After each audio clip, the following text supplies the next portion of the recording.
Hey guys, welcome to this week's Thorough Thursday, and today we're going to go over the box squat. So let's get to it. So the first thing you want to do with the box squat is set up the box correctly.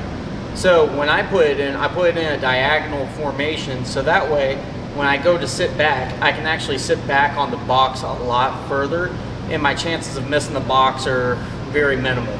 So a lot of people you'll see kind of turn it sideways, so that way it's just straight across. But what ends up happening is a lot of times is they won't sit far as back, or they'll just miss the box completely.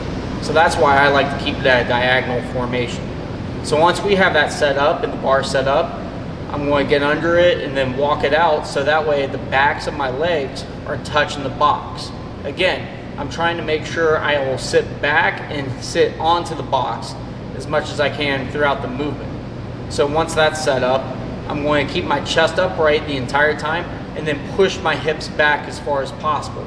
So another big problem I see with this is when a lot of people push their hips back, they let their chest drop, which that's not what you want to do. You actually want to have an arch in that low back, so that way your back muscles are tight and you're loading your hips and your glutes as much as you can. So as you sit down to the box, I'm pushing my feet out as hard as I can off the sides of my feet all the way up to my hip.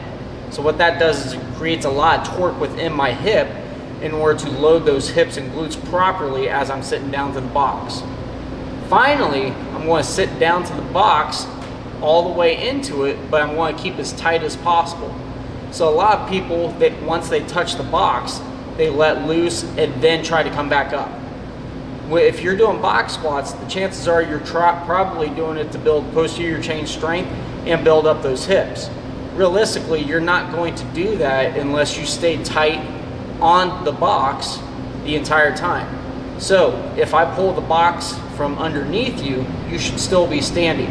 Now I know some of you are questioning, well, why would I do a box squat if I can do the same exact thing in a pause squat? Well, the idea is when you're doing a pause squat, you don't have anything supporting you. You're just sitting down there and just holding the weight yourself within your muscles. The same is somewhat true with the box squat, but the idea is with the box touching your hamstrings and glutes, it disperses the load a little bit more evenly and can actually save a lot of soreness from your hamstrings and glutes. It's kind of the same principle as if someone grabs the bar from you as you're bench pressing.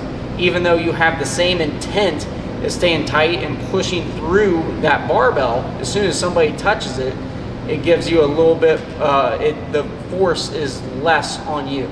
So same thing with box squat. So once I'm on the box, okay, I'm going to keep that tight position and stand straight up, okay? So a lot of people try to rock forward on this movement, which again, defeats the purpose of doing the movement. We want this to transfer to regular squats as much as possible.